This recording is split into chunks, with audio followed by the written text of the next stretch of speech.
परिवर्तनशील जगत का अधिपति कबंध है और उसकी शक्ति ही छिन्नमस्ता है। विश्व की वृद्धि ह्रास तो सदैव होती रहती है।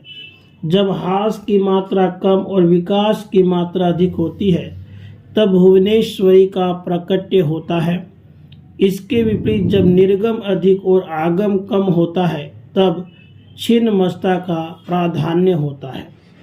भगवती छिन्नमस्ता का स्वरूप अत्यंत ही गोपनीय है। इसे कोई अधिकारी साधक ही जान सकता है। महाविद्याओं में इनका स्थान तीसरा है। इनके प्रादुर्भाव की कथा इस प्रकार है।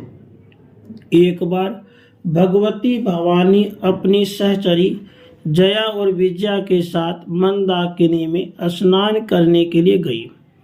स्नान उपरांत सुधा अग्नि से पीड़ित होकर वे कृष्ण वर्ण की हो गई। उस समय उनकी सहचरियों ने भी उनसे कुछ भोजन करने के लिए मांगा। देवी ने उनसे कुछ समय प्रतीक्षा करने के लिए कहा। थोड़ी देर प्रतीक्षा करने के बाद सहचरियों ने जब पुनः भोजन के लिए निवेदन किया तब देवी ने उनसे कुछ देर और प्रतीक्षा करने के लिए कहा। इस पर सहचरियों ने देवी से विनम्र स्वर में कहा कि माँ तो अपने शिशुओं को भूख लगने पर अविलंब भोजन प्रदान करती हैं, आप हमारी उपेक्षा क्यों कर रही हैं? अपने सहचरियों के मधुर वचन सुनकर कृपामयी देवी ने अपने खड्ग से अपना सिर काट दिया। कटा हुआ सिर देवी के बाएं हाथ में आ गया और उनके कबंध से रक्त की 3 धाराएं प्रवाहित हुई। वे 2 धाराओं को अपने दोनों सहचरियों की ओर प्रवाहित कर दी, जिसे पीती हुई दोनों प्रसन्न होने लगी और तीसरी धारा को देवी स्वयं पान करने लगी। तभी से देवी छिन्नमस्ता के नाम से प्रसिद्ध हुई। ऐसा विधान है कि आधी रात अर्थात चतुर्थ संध्या काल में छिन्नमस्ता की उपासना से साधक को सरस्वती सिद्ध हो जाती है। शत्रु विजय, समूह स्तंभन, राज्य प्राप्ति और दुर्लभ मोक्ष प्राप्ति के लिए छिन्नमस्ता की उपासना अमोघ है। छिन्नमस्ता का आध्यात्मिक स्वरूप अत्यंत महत्वपूर्ण है।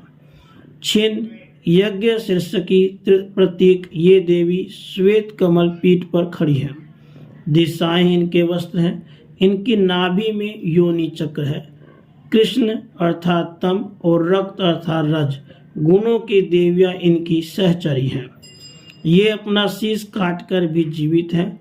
यह अपने आप में पूर्ण अंतर्मुखी साधना का संकेत है। विद्वानों ने इस कथा में सिद्धि की चरम सीमा का निर्देश माना है।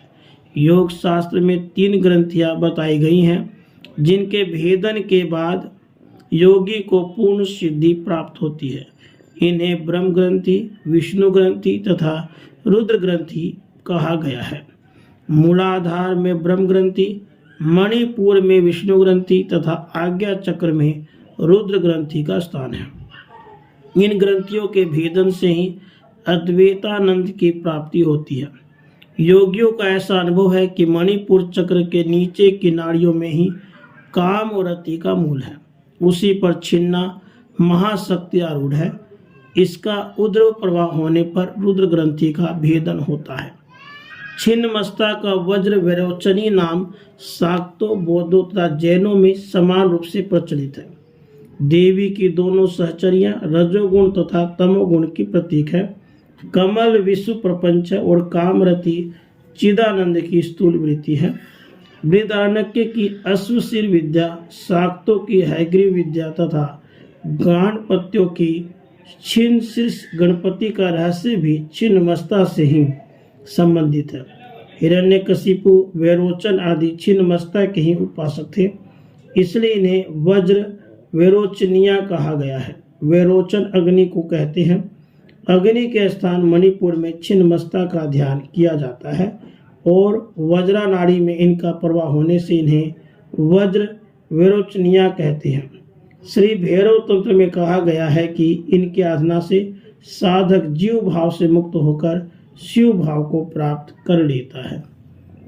राधे कृष्ण, राधे कृष्ण।